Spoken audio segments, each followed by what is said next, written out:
Hello everyone, I'm BK at the Motorgraph World channel. Today I have two competitors set in the compact SUV segment. One from Hyundai, the Tucson 1.6 turbo engine, and one from Honda, CR-V, the 5th generation. So let's go and find out who's gonna win this battle.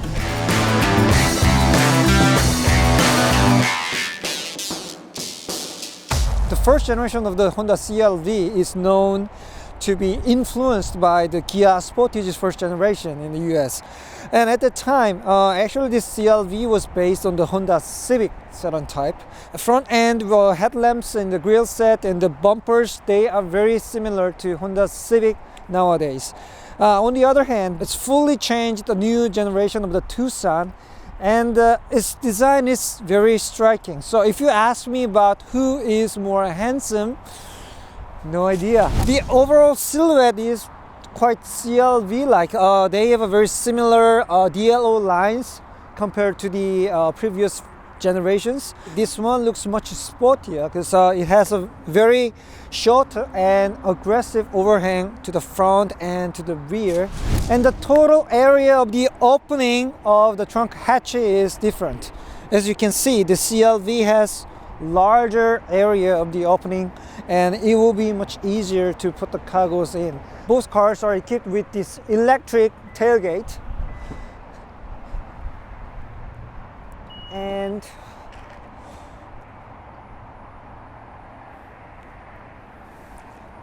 the center panel, and there's a deep hole at the both sides, and underneath this panel there's no drawer. There's a spare tire and the jacks and the other tools, and the finish of this part is, as you can see, it's a insulator, but it doesn't look that good, huh?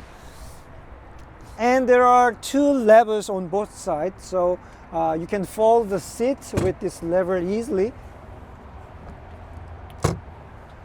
Especially that one takes a little bit longer time, but anyway. So it's full flat bed, and after you fold those second row seats, you got enormous volume of the cargo. So the first impression, they look quite neat and clean. And there is another hidden space underneath this panel, and actually you can use this floor with a different height like this. So you will have more space, or you can utilize those hidden space with your little gadgets. Also, Tucson has this lever which you can fold the seat. So it's basically a 40-60 split, but at the last minute you need to push it back fully in order to make a flat surface. So the dashboard design of the CR-V is quite low mounted. Also, the Tucson has quite similar layout, and what makes it slightly better than this car is it has very flat dashboard design. Because the Hyundai guys put this digital cluster in the Tucson without this cap. Usually we use this for the sun visor in order to make a clear visibility in the digital cluster, but Tucson does not have this part. So its design is more neat and simple, while this CR-V is full of curves all over the dashboard. And the driver's seat, personally I like Honda seat a little bit more, because it gives me more hug with this wide bolster cushion design, while the Tucson has a little bit flat. But the hip point wise, the CR-V and the Tucson, they both have quite low point compared to other competitors in this same segment. The cluster design for this Honda CR-V, the screen size is much smaller than the Hyundai Tucsons. And here in the center stack, it provides very conventional and traditional gear lever style with the PRN DSL layout. There is no plus minus manual shifting, no pedal shifter. Other brands with the CVT transmission, they all have the virtual gear ratio for sporty driving, or sometimes for more economic drive, but it's a shame that they don't provide those functions in this car. So if you press the button here, then it shows a rear view from the passenger side camera, and also this one has a poor resolution when compared to the Tucson one, and there is no drive mode selectable button in this car. The only thing you have is eco button on the right and the sport or low gear for the transmission program. But Tucson offers you 4 different drive mode using this toggle switch on the center fascia. The different modes are eco, normal, sport, and smart mode. Both cars have a very similar features for the second row. 2 outlets for the smartphone charger, 2 AC vents for the rear seat, heated leather seats. They share all these features. The shape of the floor, as you can see, this CLV is almost a flat surface, but the Tucson, it has a higher center stack. The reason that the floor has a different shape is that actually the CLV is sitting a little bit higher. The chassis of the CLV is sitting higher than Tucson, and the Tucson has quite low center gravity design, the new generation chassis, which allows you to sit down a little bit more, but instead you need to give away the space for the propeller shaft. What Tucson does good in this second row is the reclining system, because this CLV, you can actually adjust the back seat degrees, but just for 1 notch like this. This is upright position, and then this is rest position.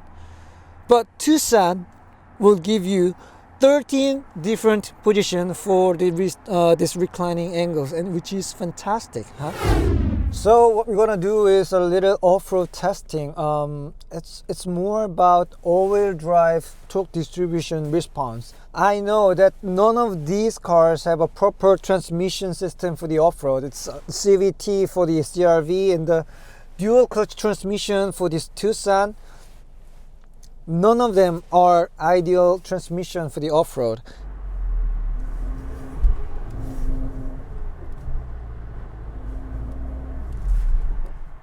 Oh, the engine's dead. Yeah, when the dual clutch transmission's clutch is trying to engage the torque transfer, it failed and the engine is dead. So as I told you, this dual clutch transmission is not optimal option for the off-road.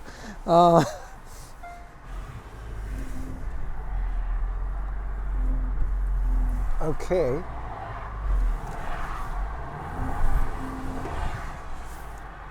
So as you can see, with the aid of the center differential locking feature, it could climb up this steep little hill, and without this locking feature, let me try it again.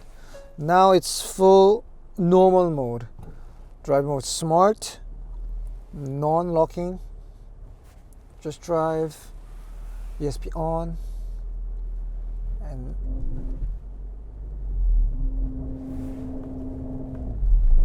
okay, you can see that took it. Oh, okay, the engine is dead again. It's dead. This time, the lock mode.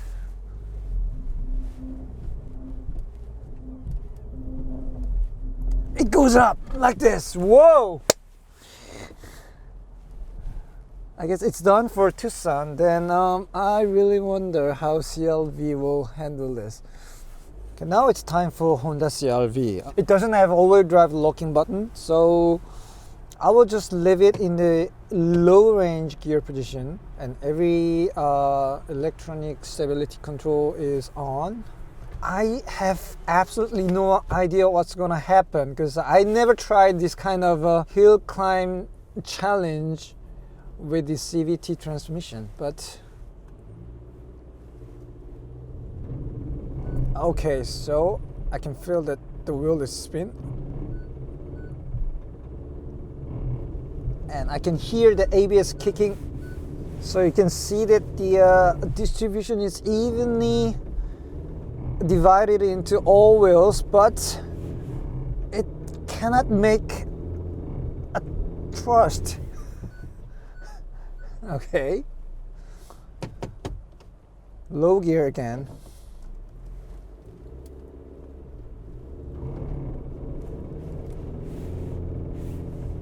Okay. Oh, can go. Yes, did it. This is totally the opposite of my expectation. The initial torque transfer is it feels more stable here because the dual clutch transmission, I can definitely tell you that the clutch release was quite struggling, and sometimes they kill the engine. But this CVT, it's more like torque converter system. So even though it does not have all-wheel drive locking mode, it still can show quite equivalent level of hill climb capability. The powertrain of this Tucson, it has 1.6 liter 4-cylinder single turbocharged gasoline engine, which yields about 180 horsepower, and the maximum torque 27 kilogram force meter, with a much wider rev range than the CLV. The total weight of these two cars are quite similar, about 25 kilograms delta. The Tucson is slightly lighter, and it has 7 dual clutch transmission, while the CLV features CVT, and both cars are equipped with the all-wheel drive system. The Tucson is lighter, has more torque, and it's a dual clutch transmission. But it turned out that the CLV outperformed Tucson in every way. In 0 to 100 kilometers per hour acceleration test, the average of the CLV was 8.1 to 8.2 seconds, and Tucson showed about 8.5 seconds. Yeah, it's not big difference, but still, using the CVT and the heavier gross weight of the CLV, I have no idea how Honda could get a better result in that test. But there was one thing that I really need to tell you. After 3 or 4 continuous acceleration tests, the transmission of the Honda CLV gets tired, and 0 to 100 time gets slower and slower. On the other hand, Tucson showed quite constant 8.5 seconds after 3 or 4 acceleration attempts. Two cars fuel economy on the same pace, and CLV showed low 17 kilometers per liter, and this Tucson showed low 16 kilometers per liter. Yeah, it's all about the hardware point. They have the same length, 4.63 meters long, but the wheelbase, this Tucson has 95 millimeters longer wheelbase than the CLV, which means the 4 wheels of this Tucson is located toward each corner of this car, which will give you a more stable stance. They both have the same size of the tire, 235, 55, 19 inches, and both tires are all season. It's not summer performance oriented tires. They are more focused on weather conditions and durability. In this normal driving, the shifting pattern is quite smooth and neat. The wind noise from the outside is just average.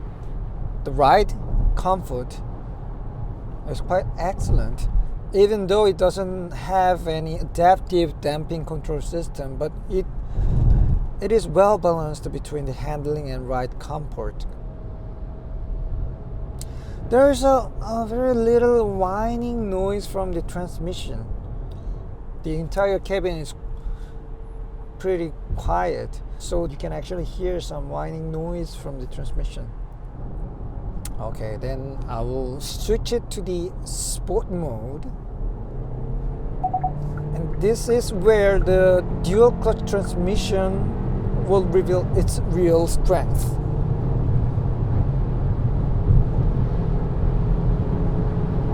So the damper reacts quite hard to a very rapid input.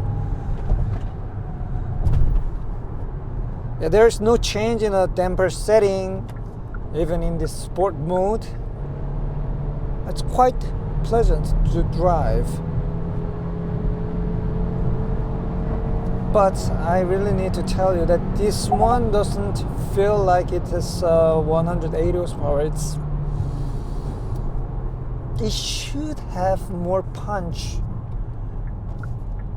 Both cars have the same size of the tire, but the CLV feels like it has a more fatty tire than Tucson.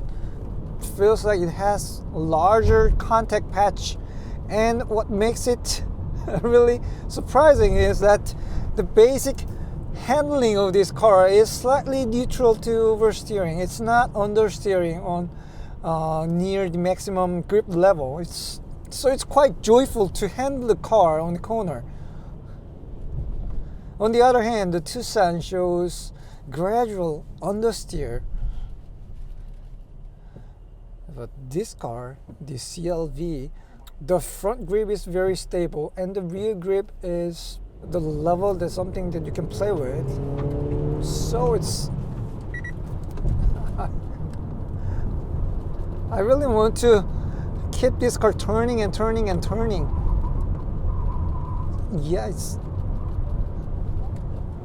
To be honest, this whole interior of the CLV looks like it's almost 20 years old, but the basic movement of this car is so fresh, so playful, so reliable. Some noises coming from upper part and some noises coming from lower part. So it's not a quiet car on highway cruising. But the ride comfort, it's also remarkable. It has a shorter wheelbase, but you cannot feel it during the cruise. I mentioned about the importance of the hardware points. Tucson have a longer wheelbase, shorter overhang, lower center of the gravity, but this Honda CR-V, despite of all those drawbacks, it provides better handling and better drive comfort. Yeah, I'm not a hater of the CVT transmission, but the CVT in this car, in this CR-V, is somewhat different from the modern CVT transmission. Recent CVT transmission, they can offer you very direct feeling of the torque transfer. They never slip its torque under the hard acceleration. But this car, CVT in CLV, is very similar to those one about 10 years or 20 years ago. They slip every time and they are eager to rev up even on the very slight throttle touch. Yeah, you can easily find it revs up beyond the 2000 RPM. That's something that you cannot find in recent CVT transmission, which is used by Nissan or Toyota or even Hyundai. So I will just change it to sport mode again. The basic movement maneuverability of this car is really great to play with. If I had a paddle shifter or manual shifting mode, then this car would be quite fun to drive car. Yeah, the average fuel economy is now over 20.5 kilometers per liter. The Honda CR-V has been a bestseller SUV in this compact segment for a long time, and even in Korean import market, CR-V used to be the #1 seller. But the fourth generation of new Tucson, now it became a very strong rival against the CL-V. I will come back again with the more interesting videos, so subscribe our channel and put your alarm settings on, and take care. Bye bye.